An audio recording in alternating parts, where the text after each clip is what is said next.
Hello, Katya. I hope that's how you pronounce your name. If not, I'm sorry. But okay. I guess you're painting here, and let's get started on some of the feedback that I have. Overall, I think it's not bad. Especially being a beginner, I guess. But even if not, there's qualities about this that can be appreciated, no matter what skill level. Um, so, but I am here to help you out. So, yeah. Um, Enough rambling, and let's just get into it. I made an extensive list of notes here. Um, yeah. All right. So the first thing is levels. Um, One thing that I found when first looking at this is that I did feel like it was a little muted, and so what I mean by that is like the your highest highlight and your lowest like darks or whatever are kind of compressed, right? So let's say you have a value scale. Let's do this on a new layer. Like you got your darks, you got your lights, and you got everything in between that could go on in there. Where your painting falls is like in this area, right? You're not getting too dark and you're not getting too bright, and I think a lot of paintings can benefit from a full value range. And to really show you what I mean is if I hit Control L and go to levels, this area represents black and this area represents white, and so you got no white and no black, and that's fine. But I do like to push it there just a little, in there just a little, and you can see what that did. Not much, it's subtle, but that was one of the first things, and maybe you already knew about that, but that was just a little tip. Usually, I don't mess with levels until the or curves or anything, any type of like contrast adjustments until the very end of the painting, because if you keep doing that throughout the painting, you can slowly start to destroy your values, because you don't want to have a lot of black in it anyways. So having just a small amount is more ideal than say like that, because you can get to this point where you're constantly adjusting it, and then you look at the previous one like here, and it's like, oh wow, that's a lot more contrast. That looks really cool. So that must be right, but no. So there's mine, and that kind of looks muted compared to that, but and there was yours. So keep it subtle, okay? And you don't add too much black, or it'd just look terrible. And I think that's probably a good segue into the values topic, and that is, let me show you what this looks like in Grayscale. There's Grayscale, and there's Grayscale for the reference. So let me get my tablet here situated. Just looking at thumbnails, like really small images, that's what I kind of like to look at. And this is kind of what I meant by like muted. What's some of the first things that you notice about the values? And I'd say like maybe the side here of this this piece right here looks pretty bright, and so it is a shadow, so it could be a little bit darker, and even darker than that probably. Something like that. And what I do when I'm doing these color studies is I eye drop after I've made my prediction to see how close I was. So if we go here and here, okay. So that's the color that I picked, and that's the color that it really is. So far off as far as values, but it's actually getting more saturated, so my values actually might be correct, because more saturated usually is a darker value. So but yeah, I got the color wrong because I was doing it in grayscale, but for the most part I say that's a little bit closer. So we can do the same thing there. And so like I don't I don't like to like eyedrop the color and then go back, but I'll like change the colors over here, and it's like I knew that it was more saturated and a little bit redder, so I might go like that. I think I just messed that up. No, I didn't. Okay. So maybe something like that. And that way I'm still like kind of using my own colors, and I get used to just being confident with my own color choices, and not thinking that I have to rely on a photo reference to get colors, which isn't, like, I don't think is a bad thing as long as you're creating your own designs. Now there is like this gradient shift in here too. Like it seems brighter here and darker here where it's getting closer to these other objects where light can't reach. So I might even like just take this up a little bit, and I'm dragging it over to the left because grayers are easier to blend and it's lighter, so it can be less saturated to be lighter. So maybe just add in a subtle, actually maybe make that a little bit more saturated, a little bit more redder. So I can have just a subtle gradient in here.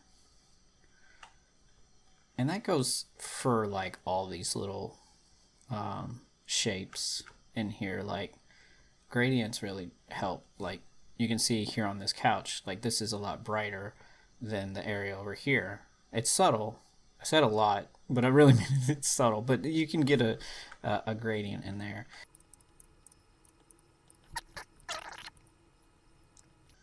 And just kind of comparing my thumbnail here to the thumbnail reference. And before I get to the highlights here, I wanted to point it out that local color, so like this is blue, and blue is kind of a dark local color. It seems like those dark values, or sorry, those dark local colors, they can have bright highlights, they can have bright lights. If it's in light, it's gonna be bright. And there's a so like in James Gurney's book, in Color and Light, he has an excellent like little demonstration. A black shirt in light is brighter than a newspaper in shadow. Okay, so like keep it like light trumps local color. So the highlights here, on the values here, it's pretty dark. So, and if you look here, they're pretty bright. So I'd just bring that up and make it a little less saturated. And that looks just a little weird right now, because in the photo it's a light next to a dark. This isn't really a dark, this is really a mid-tone, but it's kind of in shadow because it's not receiving light, but it's got a lot of bounce light going into it from the floor because of all the light that's hitting the floor and bouncing back up into it. So it's not like a really hard shadow like this piece right here behind this couch cushion where it's not receiving much bounce light. So, but yeah, this is very bright for a shadow side. So let's fix that.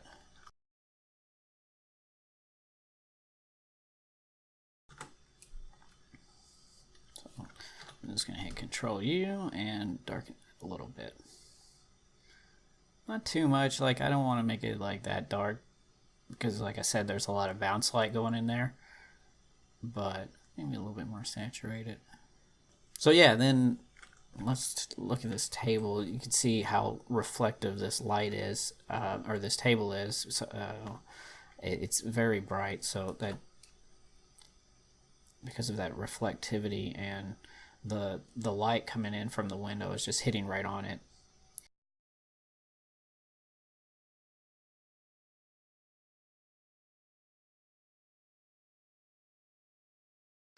I think these couch cushions or chair cushions.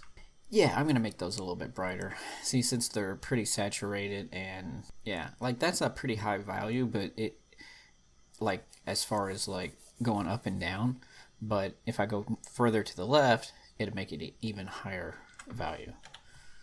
So I might do something more like that. The photo is doing. I mean, the photo's realistic. I mean, it's a real photo, or real, from real life. So a lot of the colors are going to be low saturated. Real life tends to be pretty low saturated for the majority of parts.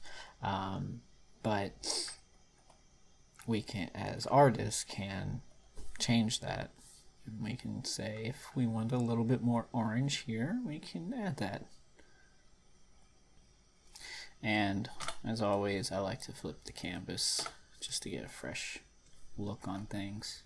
Here recently, I've been focusing a lot more on drawing because, kind of like you, I'm like, I'm focusing on the colors right now. I don't care about the drawing, but really, it's all about the drawing.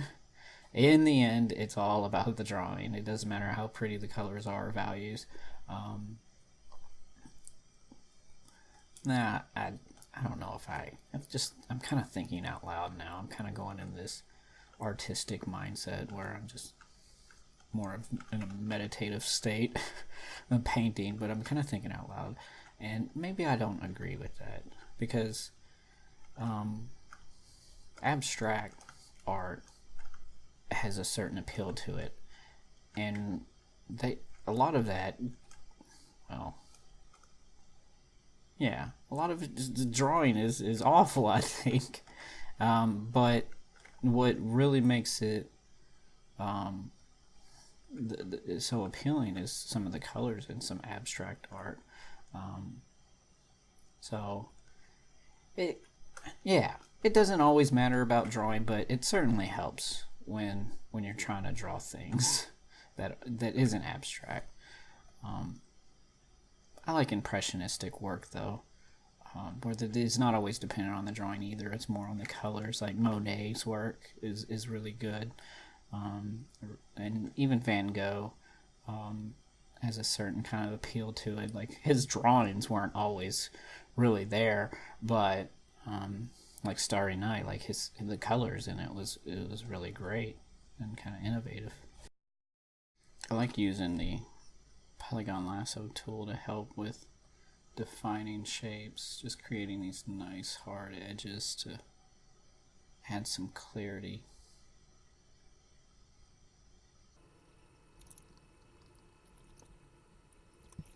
And this drawings, it's like we're looking a lot more down on it, like we're standing on a chair or something, but you can see how the perspective in the eye line is like this is flattened out right here a little bit more than when we have it. So just kind of look for things like that when you're drawing it.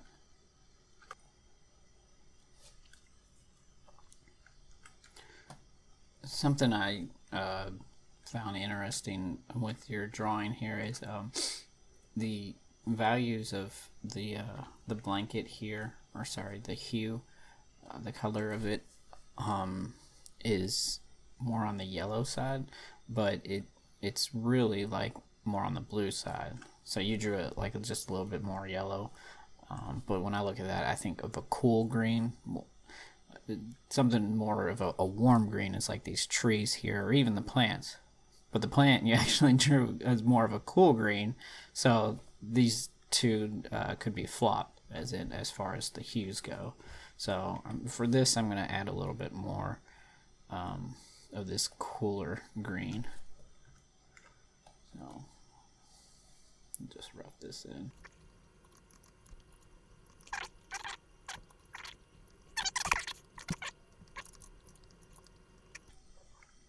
So yeah, when I look at this wall here, it's pretty daggone bright. It's the brightest thing in here, I think, and that's because of the local color, which is white, and it's in light, so it makes sense that's the brightest thing. So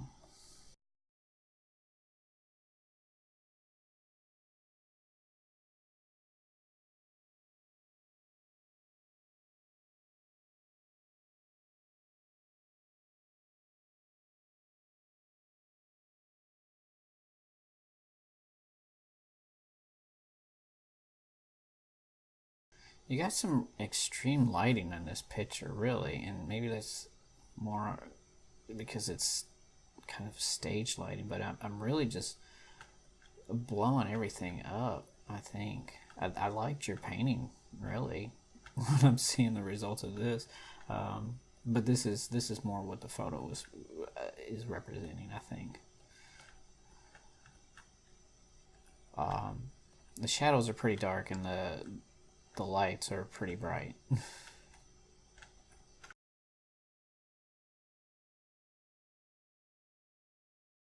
I'd say the same thing for your trees outside. The cooler greens is fine if it was raining outside. Right now, that's kind of what it looks like. Yeah. So I don't know. I don't think that was me. Yeah, I cut those out. So it does look a little bit like it could be warmer because of the sun's out there. Because yeah, those are, well, those are pretty bright, but they're low saturated. So, I mean, those are, I can't talk. All in all, these are fairly on the warmer side, but since they're lower in saturation, it makes them look cooler. So let's make them more saturated. And you know what, let's have some fun and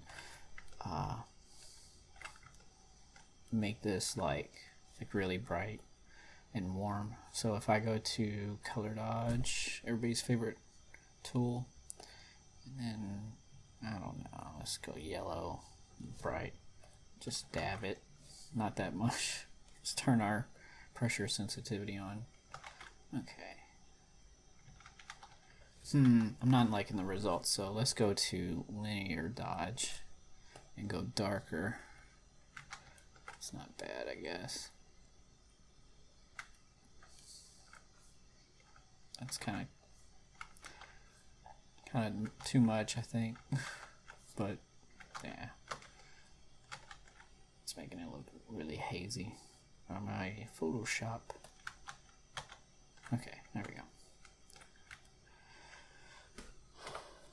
All right. So there's a more sense of lighting in mine, but yours has this less blown out look to it, which I like.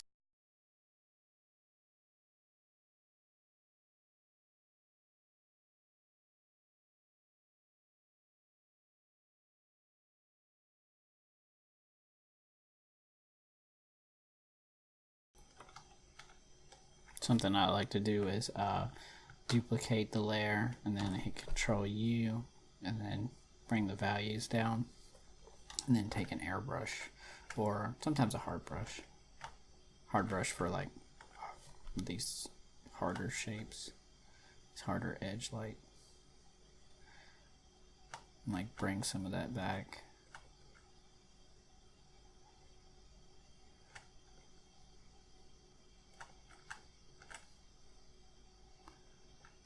It just adds a little bit more clarity.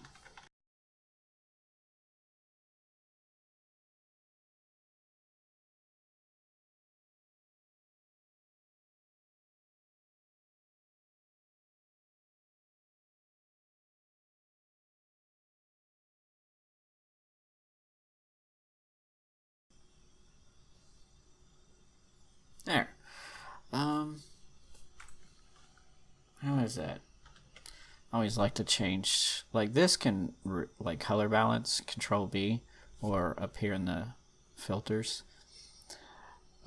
Filters, what am I thinking? Image adjustments, color balance. This can really change the mood in your paintings. I mean, you can make it more red or blue or purples. So I like to mess with that just a little bit.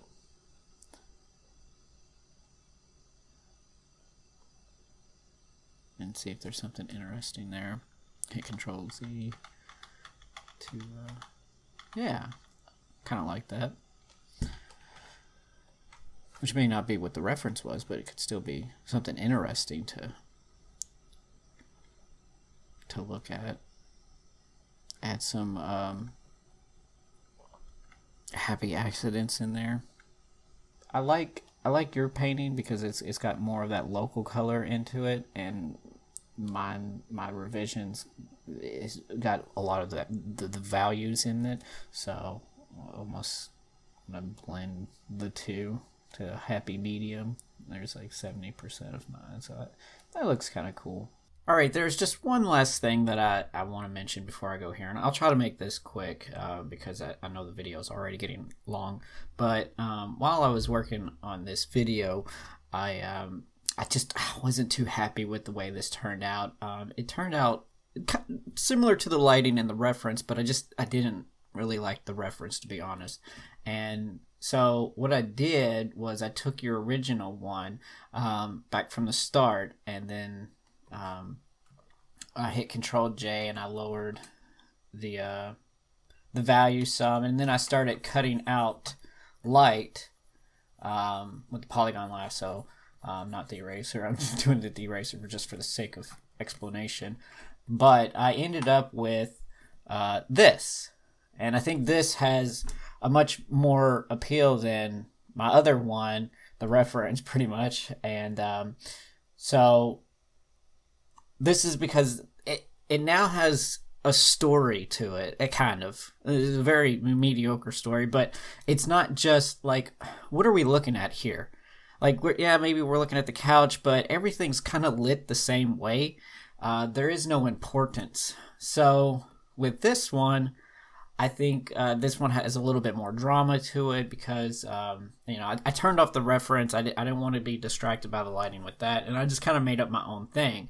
And I think by highlighting the chair and the wall, now, like, these pillows and this chair is kind of speaking to me, and that cast shadow of the window frame kind of adds a little bit more drama, like everything's kind of connected in this universe. But yeah, now we have. Cat is jumping on the desk.